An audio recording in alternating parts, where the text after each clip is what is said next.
I took my father's arm when the music began, and for a moment I forgot how to breathe. But for the first time since I could remember, it didn't matter, because he had me. He was steady, present, sober. His suit fit. His eyes were clear. He was absolutely beaming with pride. Pride for his daughter and pride for himself. In that moment I found that mysterious place I had long ago given up on finding. Normal. And Mom. There she was, as if a spotlight was shining on her and no one else. She had turned our tiny budget into elegance and grace. A woman who would yell at me to keep the welcome mat clean was standing there letting 4 hours of makeup stream down her face in black streaks.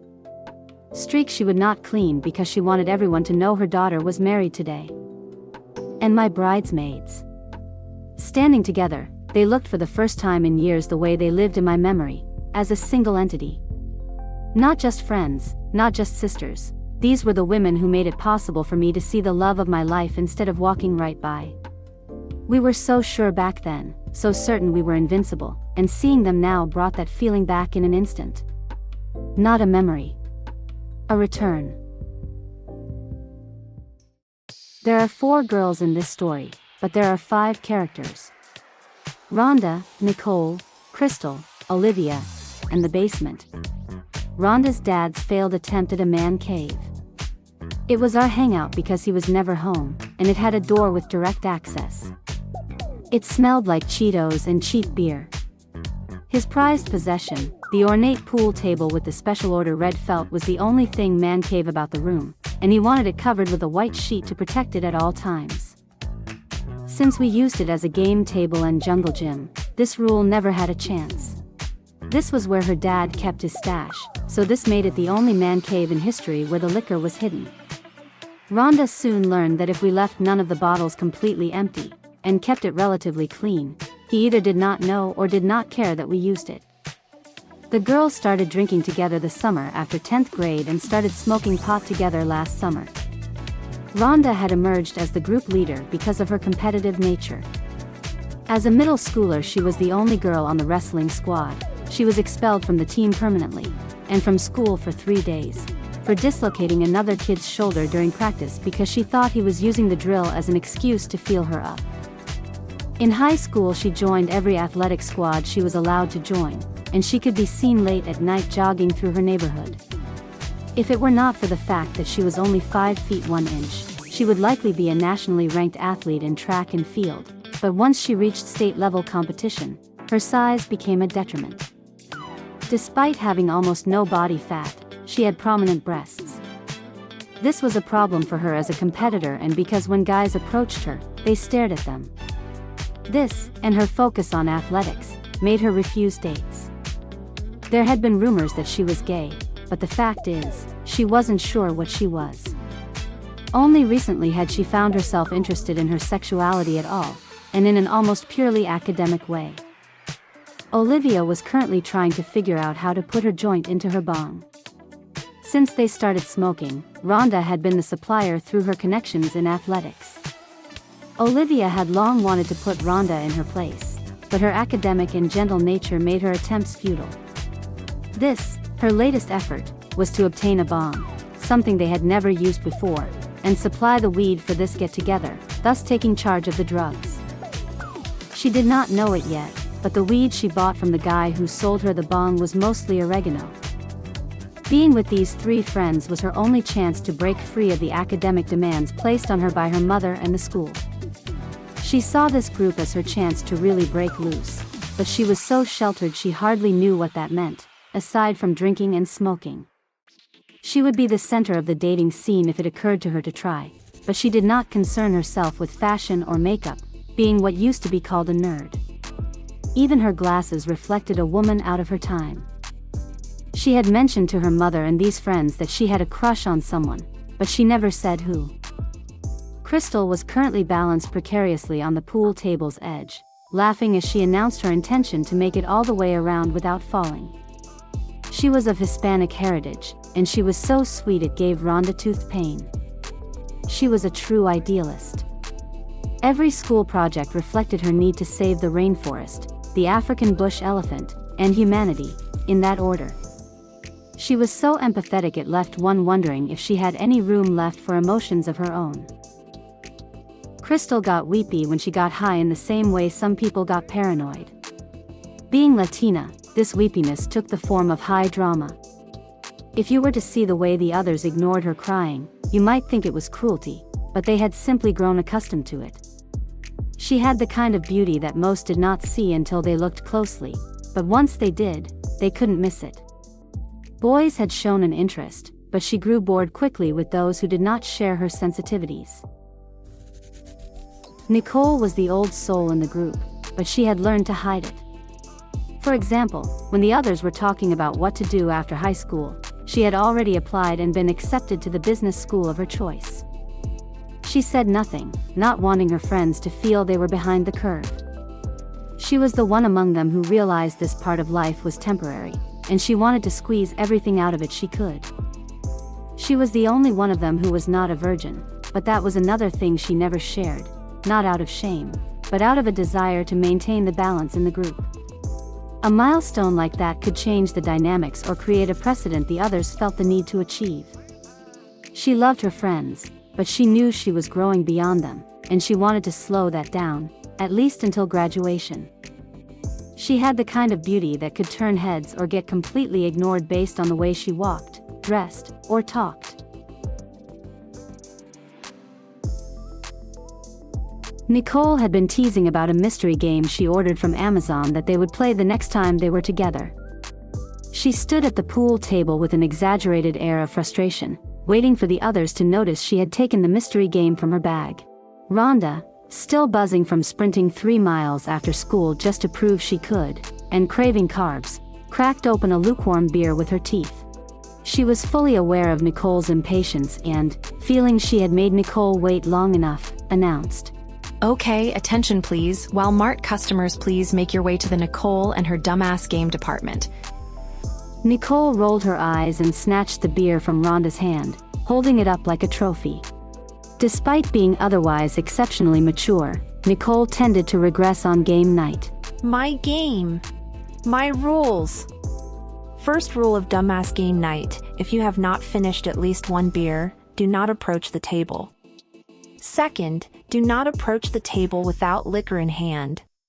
Rhonda declared they were all cheating as she ran to the secret liquor cabinet and carefully filled 4 shot glasses with something she loudly announced was brown. Just as Nicole started complaining about her taking too long, she finished filling the last shot glass and yelled, "I'm coming, don't wait for me." She then hurried back to the table, abandoning the now full shot glasses in favor of the bottle. "Does this count?" she asked Nicole, holding the bottle high for everyone to see. "Only if everyone has a hand on the bottle," answered Nicole, a rule everyone promptly ignored. Almost as if on cue, the 4 of them sat on bar stools gathered around the pool table. The box landed with a thud, its corners were frayed like it had survived a decade of sleepover dares before landing in Nicole's possession.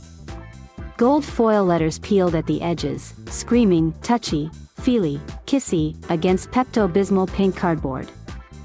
Nicole opened the box and flipped it over a foot above the table. Cards and dice tumbled out, along with a worn piece of paper with part of it torn away. Olivia took the opportunity to introduce her bong.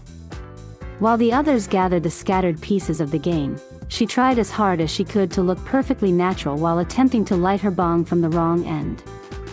Rhonda, aware of Olivia's attempts to get the better of her, captured the scene from the corner of her eye. The part of her that had been willing to allow Olivia to win this round was overridden by the part of her that turned toward Olivia in a comically slow manner before breaking into laughter. While Rhonda and Olivia worked out bong logistics, Nicole and Crystal tried to work out the rules of the game. This was made difficult, as part of the rules were missing, and in their haste to gather the pieces after dumping them, they failed to realize they had scooped up a discarded spinner from a game of Candyland. Once they got the bong finally lit, they began passing it around.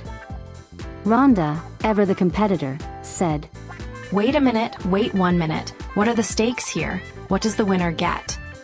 Crystal answered, "No way, we do not declare what the prize is until I know what this game is about." Nicole, using the same tenor she used when announcing the initial rules for the night, said, This announcement is being made for Rhonda, the only person who has ever kept score during a game of truth or dare. This is a practice round. No records. No scores. No winners. And no. She turned her eyes toward Rhonda in a dramatic fashion before saying the last word. Losers. Rhonda would have retorted, but she was taking another hit. Dare, Yelled Olivia. Okay, point of order. This is not a dare game. I spent my hard-earned $2.99 plus shipping just so we would not have to play another dare game.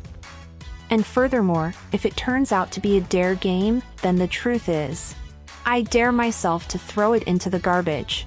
Then we start over, right? I mean, it's only fair if we start over. Crystal was looking at the dice like it was a specimen. This dice is weird. It has no numbers. Rhonda noticed Olivia going through her bag.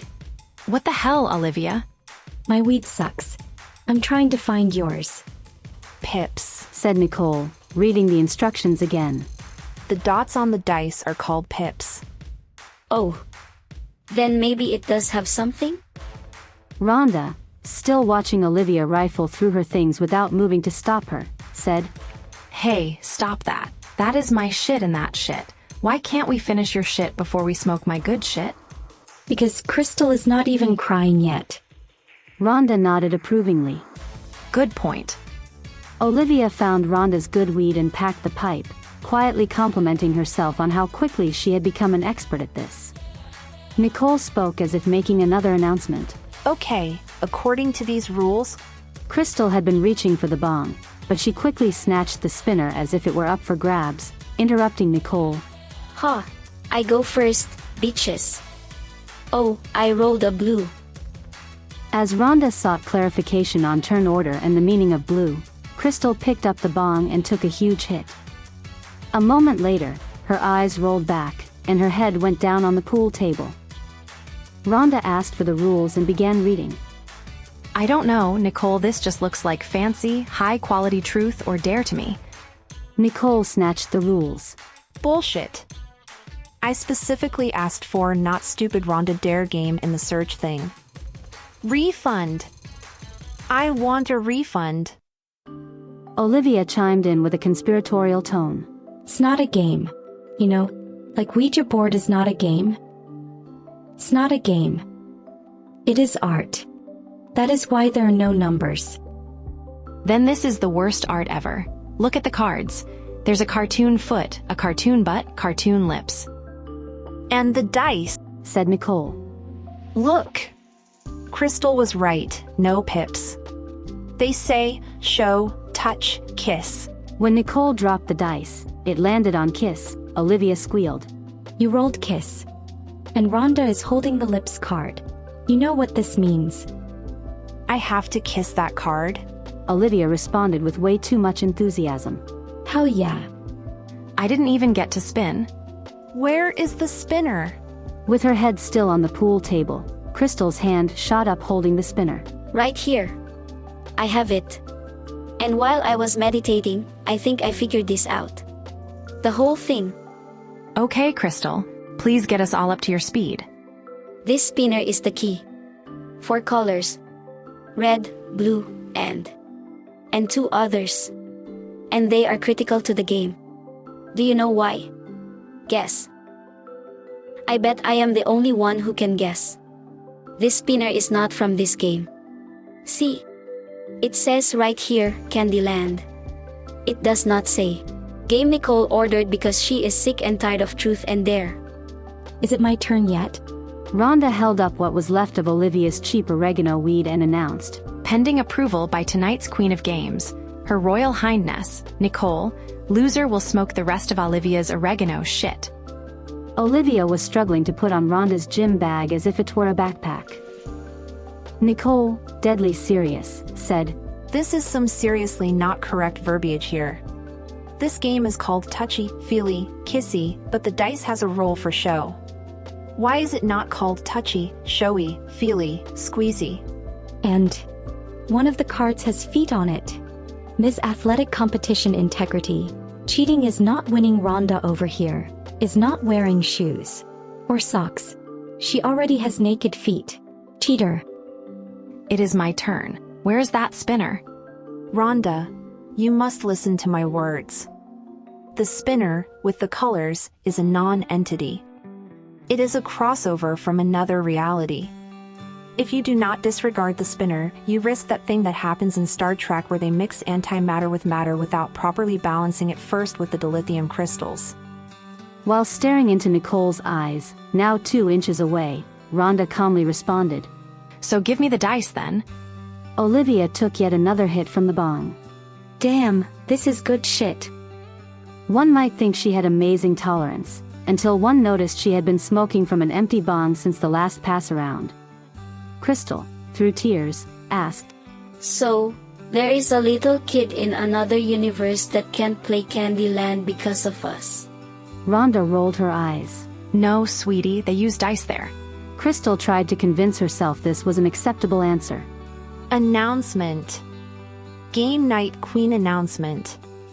This bottle, formerly known as bottle with brown stuff in it, is officially empty. I need a volunteer to put some other brown stuff in it and then make it appear to be naturally not empty before returning it to Rhonda's dad's secret bar. Crystal volunteered but did not move, continuing to stare at the spinner. Olivia, still working the bong with nothing in the pipe, said, Okay. I have to withdraw from the competition. I cannot remember how to work the spinner. Nicole turned toward Olivia. Olive, what is the first rule of game night? Olivia thought for a moment and said, Rhonda brings the weed?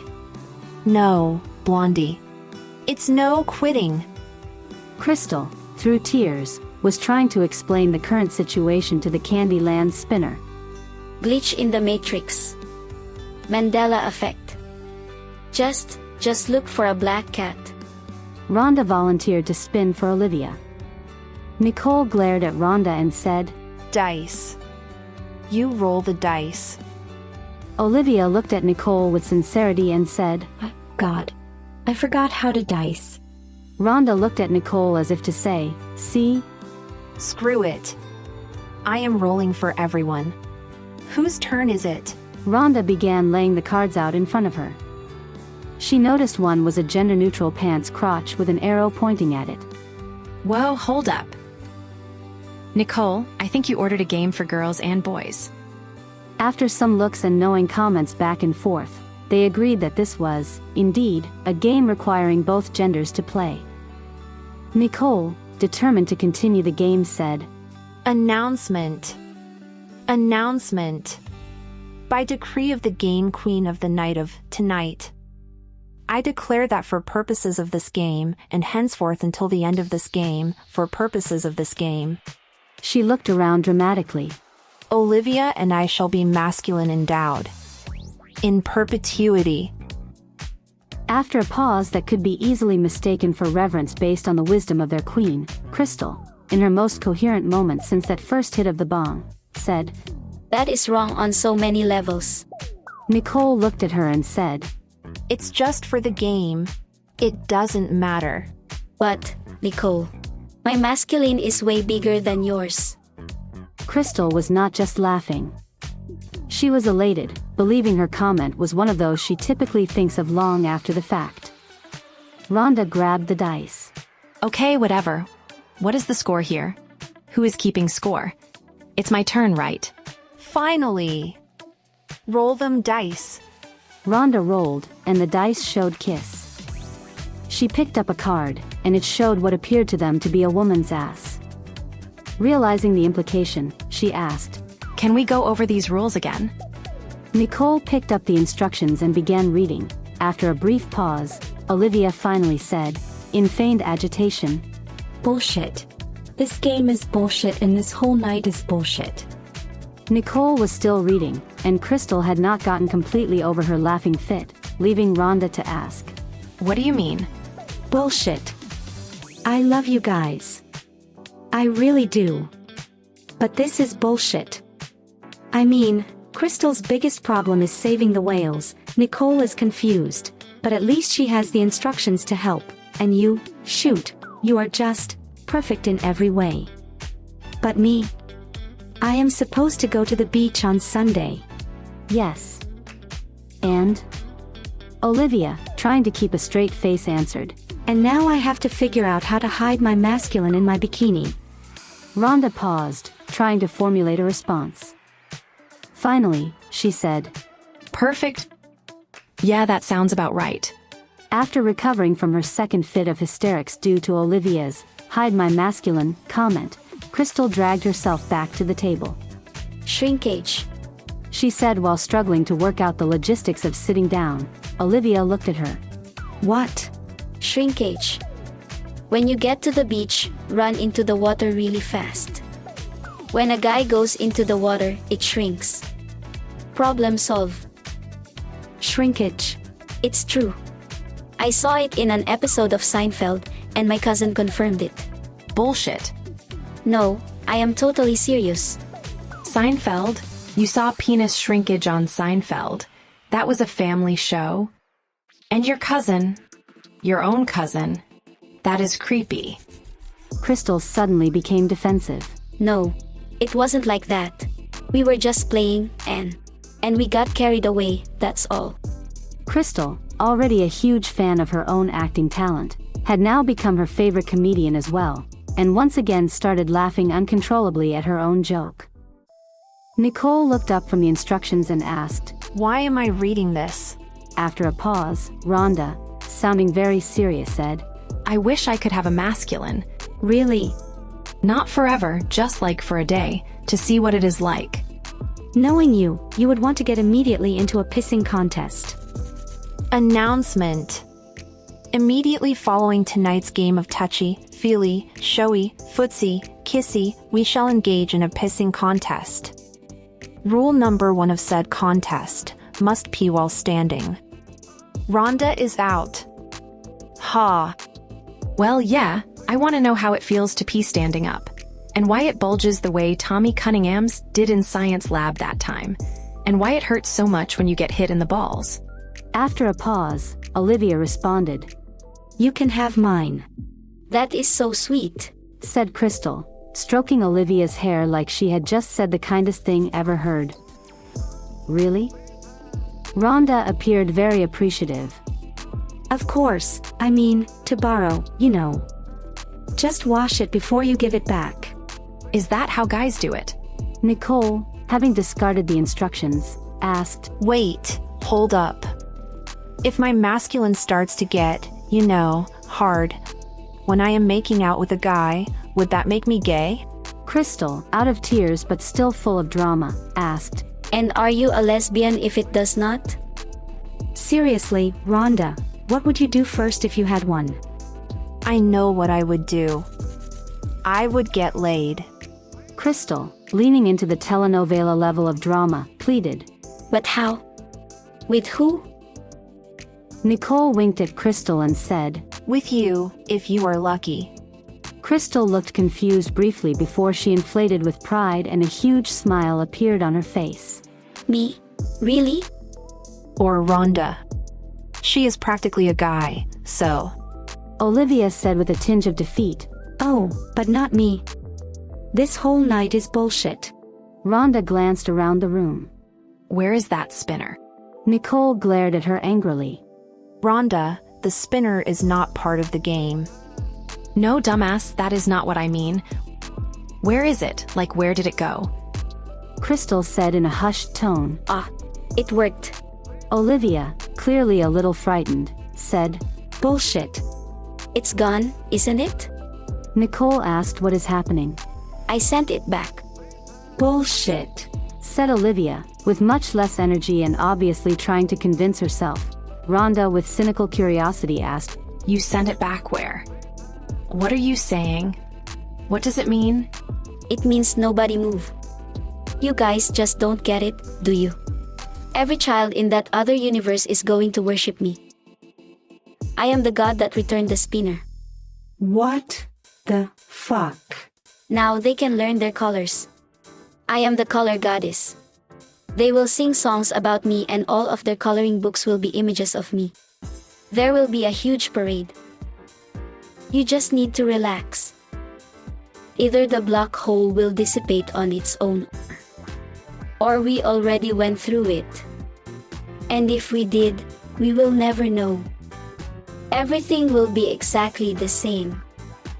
Except the spinner. Damn, this is good shit. Wait, so is this like one of those time loop things? Like, maybe we lost the spinner over and over and over and we can't find it, so we keep looking? So we are, like, stranded out of time? I bet that is how you guys got those penises. Yes, that is it. In this universe, you are both incel losers. It explains everything. Everything. Olivia reached between her legs and said, Oh, thank goodness. Everyone relax. I don't have mine anymore. Crystal yelped. But Olivia, you gave yours to Rhonda. At least you don't have to worry about shrinkage when you go to the beach. Okay, that does it. We are putting this to bed right now. As game night queen for the night, I say we play this fucked up game again next weekend. And when we do, we use the stupid spinner. Okay? That way we know what universe we are in. Right? The others were comforted knowing they had a plan. Now, can we get back to this? Yeah, whose turn is it? Not the game. Not the damn game. One of you must know the protocol on the question of getting, excited while making out with my boyfriend. Does it make me gay or not? Whoa, whoa, whoa. Boyfriend. Hold up. Novio? Do tell. Nicole? It is a hypothetical question. You babies. Hypothetical bullshit. Gay is a construct. If you clowns ever paid attention in biology class, you would know we are all on a spectrum.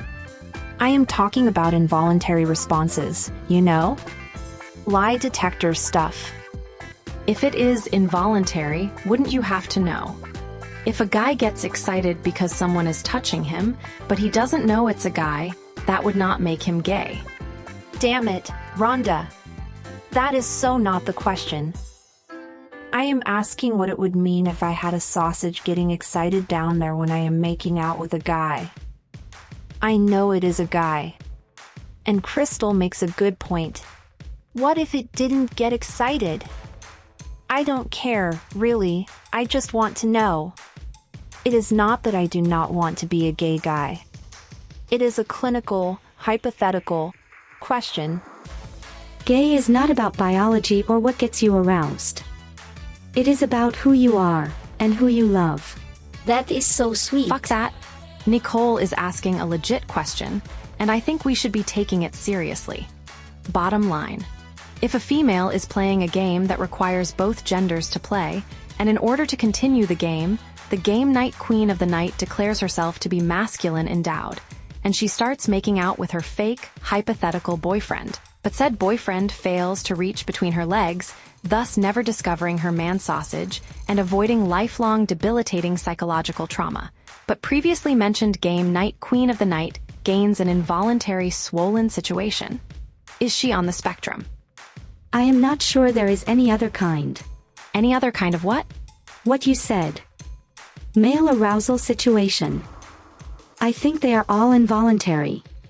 Then we are screwed. This experiment is pointless. I just can't wrap my head around it. If all sausage arousals are involuntary, then how does it work?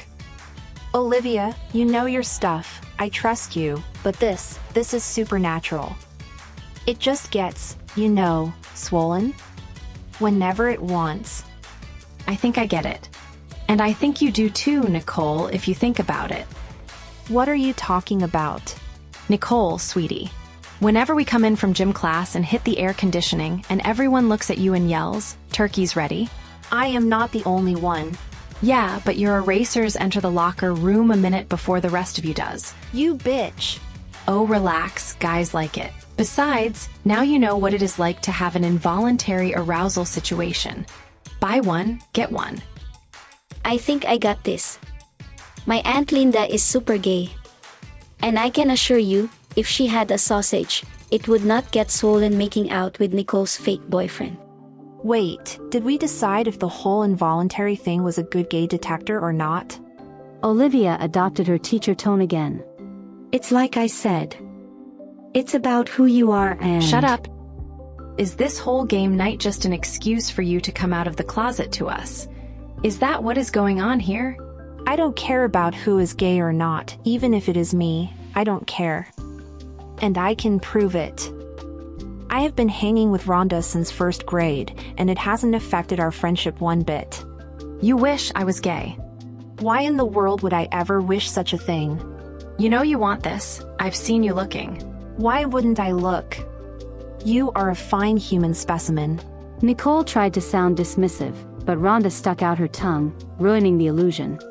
I think that if we are really, truly special friends, we should know where we are on Olivia's spectrum.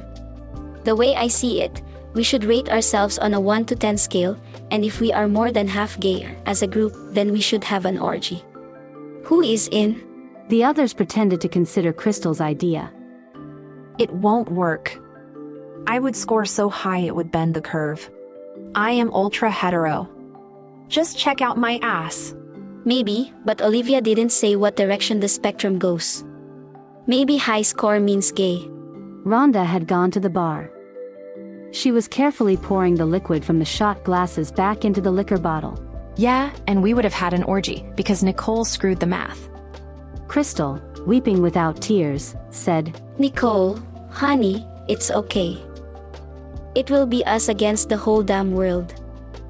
If you get picked on for being gay, we got your back, right girls?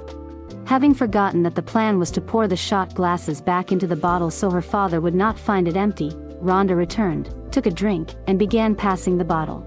Yes, Nicole, I will be right behind you the whole time. And Nicole, Crystal continued, still weeping without a single tear. if I ever meet someone like you, it will not matter to me if that person is male or female, gay or straight. I will date them based only on who they are. To hell with the haters. Let's all hope you come across someone just like Nicole one day. Rhonda looked at Crystal while gesturing emphatically toward Nicole with her head and her thumb. That is so sweet. Crystal hugged Rhonda, who, dumbfounded, did not resist. No. No. You are both wrong. All three of you. I figured it out when I was recalculating my ultra hetero score. See, for you guys, it would be 1 to 10. But for me it would be like 21 or 35 or something. That is why we would not orgy. But if I was gay, I would be super gay. So, smart asses, what would that mean? -25? I don't think so. I mean, talk about bending the curve. By this standard I can never do orgy. I ruin the math in both directions. No, dumbass, your negative score makes you asex, as in not. Olivia tried in vain to explain. But that's not. Then you should just throw that spectrum thing in the garbage. Olivia kept trying.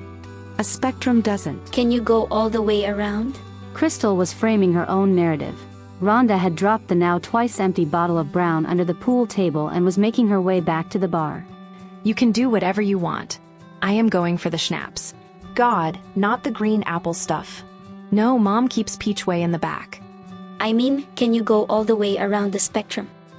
Like, can you be gay, then keep going, and start over again? Crystal was too intrigued to continue crying. Good question. Nicole, how about it? Do you think you can ever get back to varsity? Olivia was speaking purely to herself now. It's not a circle. It's the internet ruined this like it did everything else. In the olden days you could tell if a man was gay by the magazines he hid under his mattress.